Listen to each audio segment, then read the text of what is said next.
Everything all right there? How we going there? Any problems happening out there? I think with an hour to go, can I just grab your attention for a few minutes, please? Got about an hour to go, so I want you to do a bit of testing on page 190, I think it is, of your workbook there. Talks about installation testing. So it's around about 190. Is that the same? I've got an earlier version. But it talks about earth continuity, insulation and resistance, etc. And that's what you've got to do in all your, once you've installed an electrical circuit, you've got to install, you've got to test. You've got to do mandatory tests under your AS 3000, section 8. So in section 8 down there, you've got, it describes in clause 8.3 the testing, and over the page it goes on to the sequence of testing. So it's mandatory and it's an act of law that you're not allowed to energise an electrical installation until you've tested it and verified it to the standard. It goes down, it talks about earth continuity resistance, earth continuity, which is what? That's continuous conductivity of the earth conductor in all circuits. So you've put a few in so far, and you've done a little bit of testing. We've just got to sort of make that a bit more stronger, if you like, and make it compliable with the rules. So continuity earthing system under 835.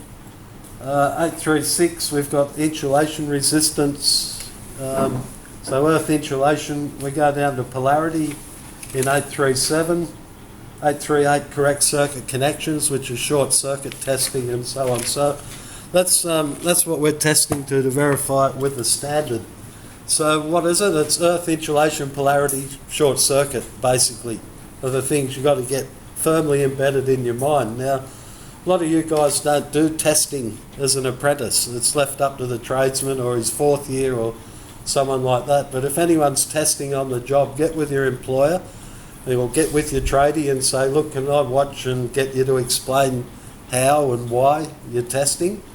So once we've wired everything up and we're ready to energise it, so it's all dead circuit testing, we can verify the electrical integrity of any electrical installation when it's dead and before it's connected to the supply to make sure it's going to work and there's going to be no faults and no dangerous conditions arising. So earth continuity, it talks about the earth continuity resistance. So we're measuring the resistance of an earth wire. Basically, that's pretty simple.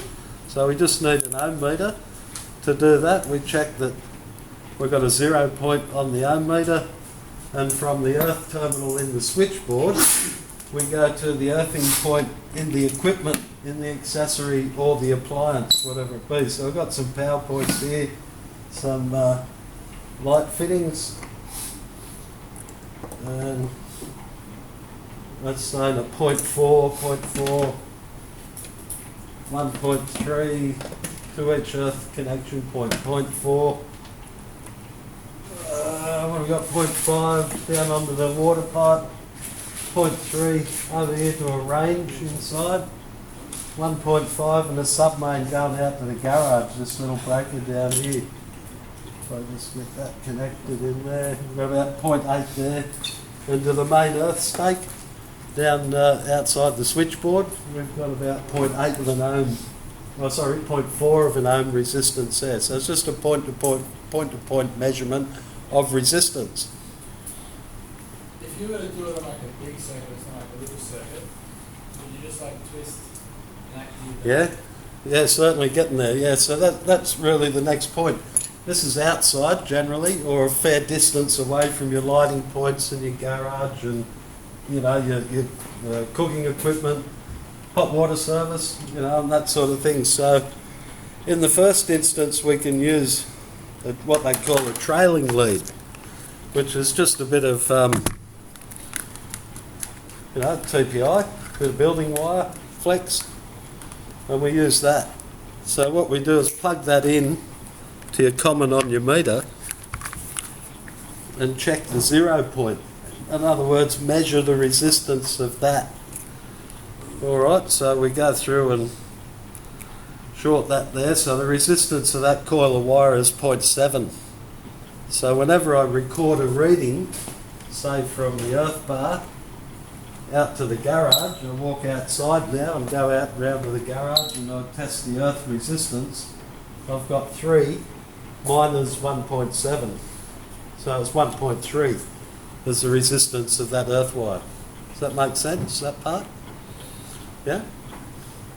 So that's where a trailing lead. Trailing lead does, you know, if you're going inside the house, you're going around to every power point and you're checking, you've got, 3.8, 1.9, everything that's required to be earth is earth. And we make sure it does comply as well. So that seems a bit high there, 6.3, 2.5 ohms, that was my connection. So, and 1.8 minus 1.7 gives you that 0.1. So how do we know that complies? How do we know that's an adequate reading? So what we do then is go to the standard. In that section 8, we've got table 8.1.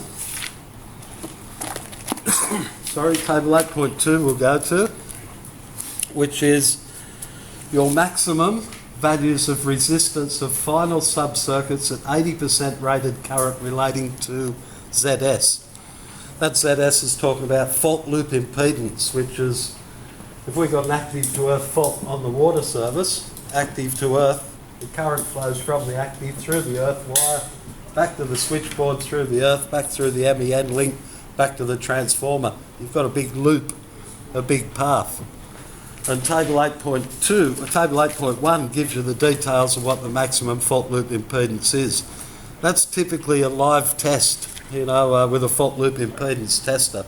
It's like a multimeter thing that you press a button and it gives you an order on a live circuit test too, which is I don't like doing live tests, but you can once you've got energy supplied. Press the button, maximum fault loop impedance, say for a 16 amp circuit breaker on 1.5 mil. We go to that table 8.1, 16 amp circuit breaker, 1.5 mil. Type C circuit breaker, general use, about 1.9 ohms is the maximum fault loop, and that's active and earth. We've just measured there, or I just measured the resistance of the earth wire only, which takes us to table 8.2. So table 8.2, I've got a 16 amp breaker for lighting on 1.5 mil. Over to a type C, it says it's got RPHERE for a type B, type C RPHRE, and type D RPHRE. So RPH is the resistance of the phase, and RE is the resistance of the earth. Yeah, and in here it's got RPHE and RE. So I've just measured RE just then, doing that. Okay, I'm leading up to what you're talking about the fault loop and that active and earth twisting them together. So if I had what was that? That was 2.7 minus 1.7, about 1 ohm on the hot water service, which is 2.5 on a, what's that, a 25 amp breaker on the hot water service. So we go down to 25 amps type C. The maximum resistance for that type C MCB for the earth wire is 0.5. Okay, so it doesn't comply with that measurement, that result I got for the hot water service. If it was 1 ohm, the maximum can be 0.5. Okay, so that's earth resistance. And then they also talk about fault loop resistance that we can do when we haven't got supply available. So with that one, we don't need a trailing lead. All we need is a bridge of active and earth at the origin. Meaning, so from the earth link to the active, say of, I will do power 1. So I've bridged the active and earth of, say, power 1 circuit. I can get the ohm meter and go and measure I can if I can find my lead. There it is, where it should be. I can then go to power circuit 2, or is that power circuit 1, and measure active to earth resistance with the switch on.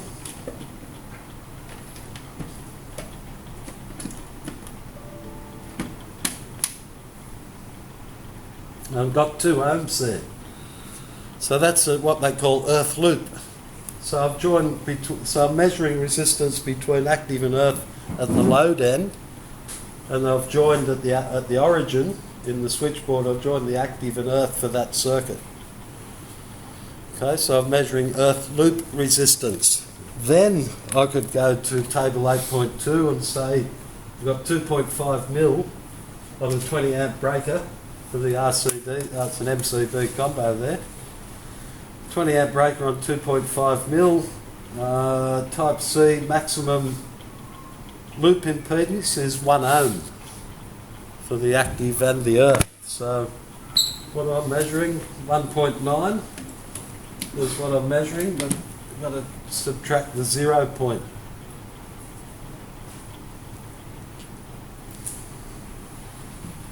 So I've got 0.6 of an ohm in the leads there. So 1.9 minus 1.6, sorry, 0.6 is 1.3 ohms. So it's still too high, that earth loop. We've got to find out why. It could be a bad connection in behind the point, or one of these leads or something. There's a bit of oxidisation occurring on the old test panel. But yeah, so we get the 0 point, measure active to earth at the load end of the circuit, whether it's power, light, hot water. Could be going active to earth on your submain, on your garage, or active to earth on your range. So yeah, 0.9. So it must have been a contact resistance there when I first measured it. So I'd be happy to pass that for earth loop resistance. Okay, so if you're asked to do earth continuity, you do point to point, measure the resistance of the earth wire. If you're asked to do earth loop, you've got to bridge active and earth at the origin and measure the total resistance of that loop at the end of the circuit to make sure it complies with table 8.2. Is that sort of all right? Sound okay? So I'm going to get you to practice these on the other test panels there shortly. So we've once we've complied with our earthing, we can then go on to do insulation resistance. Your stage of the course, yeah, so far we haven't done main earth resistance or equal potential bond earth resistance, which is other stuff in that section 8 of your AS 3000. So any equal potential bond going to a water pipe or metallic service, gas or something like that, or any main earth conductor going to an earth electrode in the ground, they've got to be less than 0.5 ohms. It's clearly written in a clause there in section 5 and in section 8. Less than half an ohm, so quick check on that if you like. The main earth, we've got 0.9 minus, what was the 0? 0.6.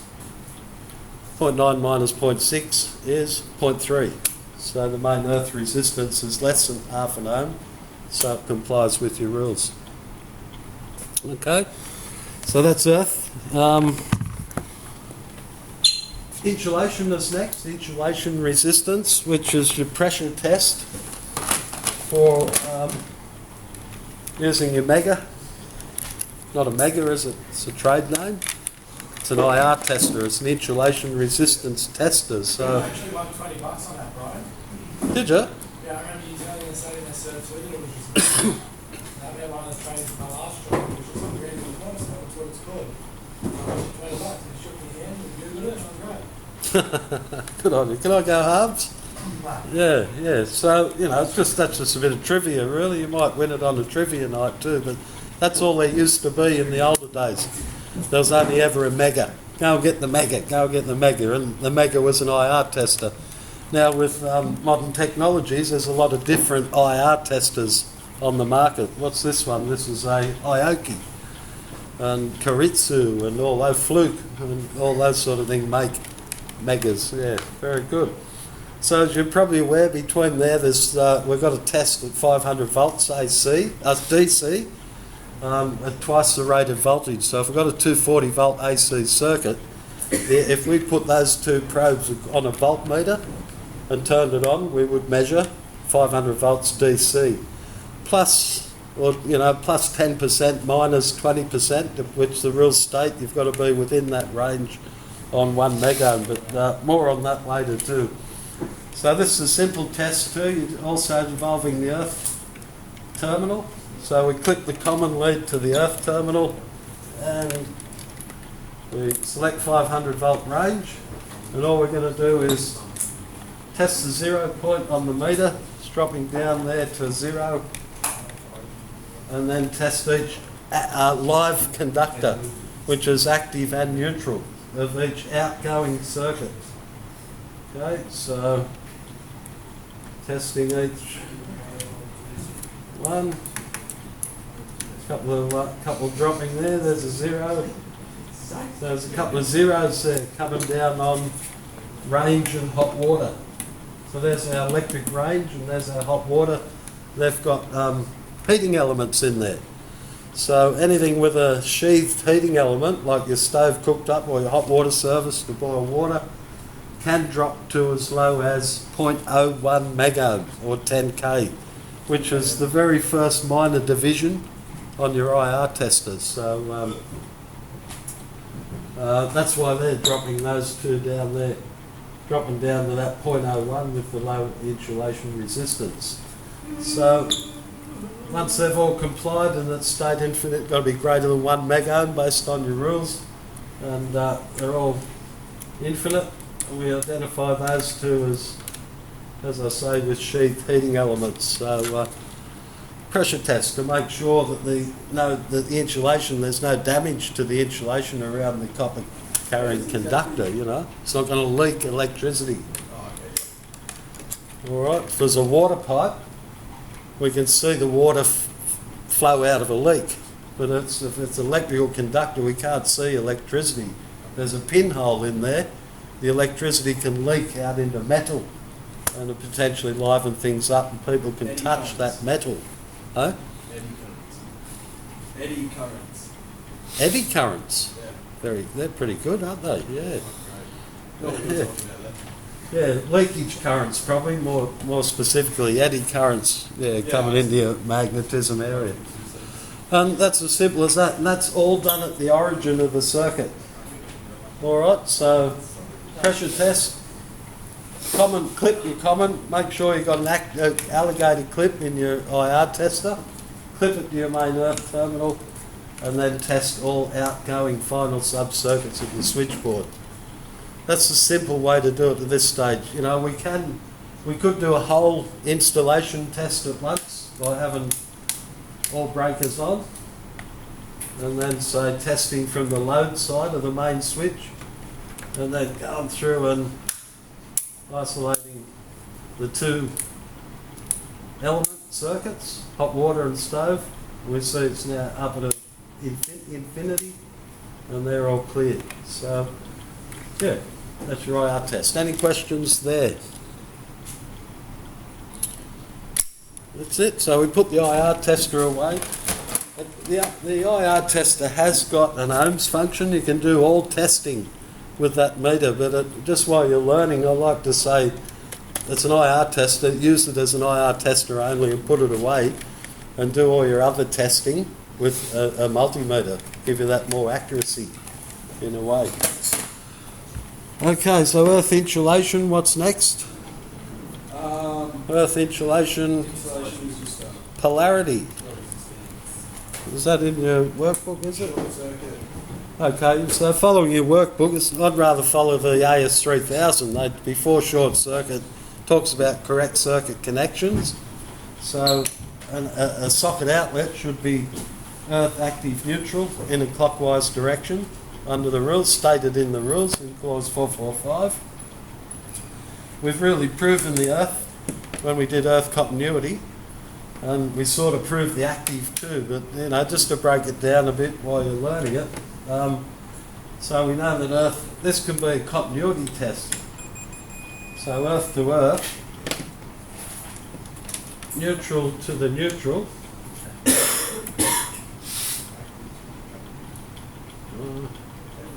Oh, it's this So way. switch on, so Right? Switch. No, well that's only the active is switched. Yeah, well,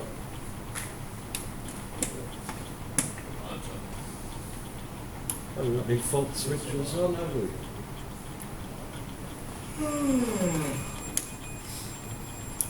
That's that one. Brian, how would you do this in the field with oars not right next to you? Trailing lead. Is there any other way to do it? Yeah, sure is, just leading up that. So just getting the concept of polarity first. So this is what we call a point-to-point test. So I'd use, if I wanted to test the socket outlet over there from this switchboard, use the trailing lead. And two people, one there, you go, right, I'm on active. Where are you? Yeah, I'm on active. It's switched. Prove the switching of it. And then you go, yeah, right, I'd swap to neutral. He swaps to neutral. The other bloke swaps to neutral. Yeah, and it's not switched. So that's your polarity test. You're proving that it's earth active neutral in a clockwise direction and that the active is switched. It's a real state. You can switch, must switch the active and you're not to switch the neutral. Unless it's a caravan. That's another story, isn't it? And you can do the same thing with lighting. You'd be on your lighting pin in there and on your active there and proving that the active is switched. On, off. And then your neutral would be so continuity of the neutral still, so the neutral's not switched. And we proved the earthing point before. Down there. Alright, so we're again proving that red's red and it's switched, black's black and it's not switched. That's what you do with polarity. Same, might be sub-main, go into a garage, you prove that red's red, point to point, so on, trailing lead. Two people, long time, slightly inefficient. So if you're on your own, which you probably shouldn't be, a simple device is a little resistor block to connect to the origin of the circuit. So inside there, just 5, 10, 15 ohm resistors. So if I connect green to earth in the switchboard, say it's outside,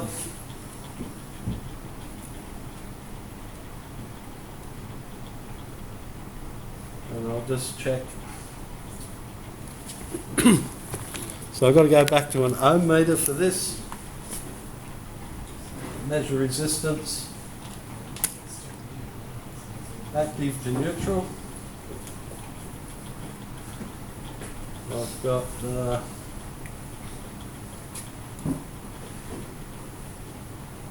15 ohms. I'll go say active to earth.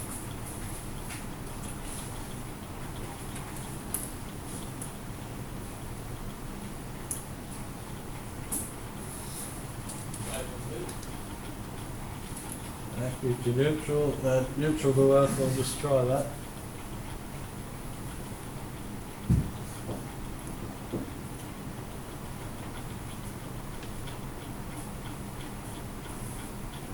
Neutral to earth is 10. So I've written them down here, active to neutral 15, neutral to earth is 10. And active to earth should have been 5. And there it is there, that's the 5 ohms.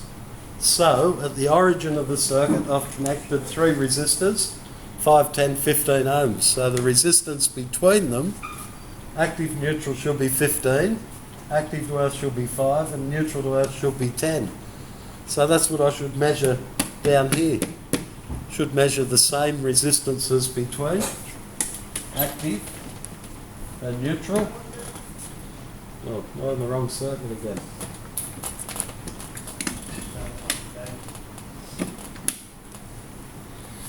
So active to neutral, 15 ohms.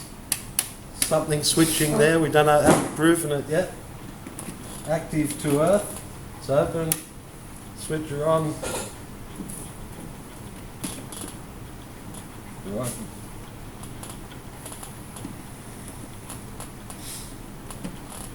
Some sort of contact problems in here.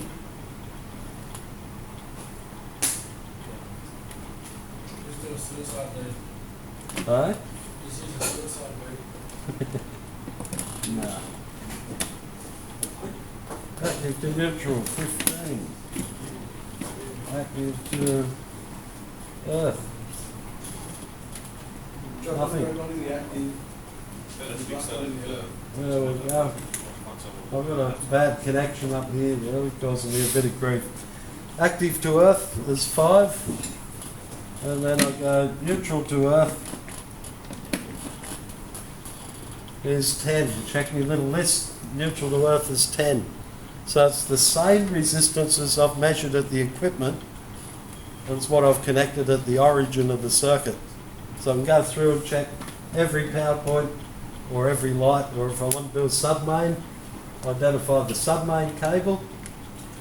Down there, active, neutral and earth. Connect the resistor block, come down here, measure 5, 10, 15 ohms down there to be the equivalent resistances of what I've got connected at the origin. Okay, and that's using your test resistor. You need to practice that a couple of times to probably get your head around what's going on there, but it brings it down more efficient. One person can do it, and you can even use this procedure for 3-phase if you want. Yeah. Stop picking your nose, Connor, please. Yeah.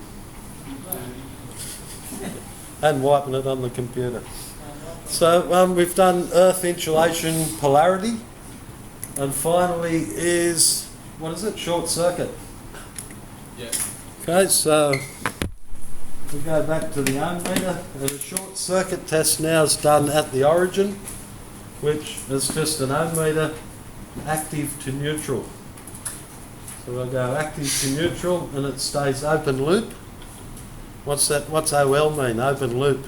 What's that telling me? Means that the switch is. There's no short circuit. Yeah. No, so what would a short circuit measure on your ohm meter? Not much. Heaps. Not much, yeah. Or when you short the leads together, you've got a short circuit.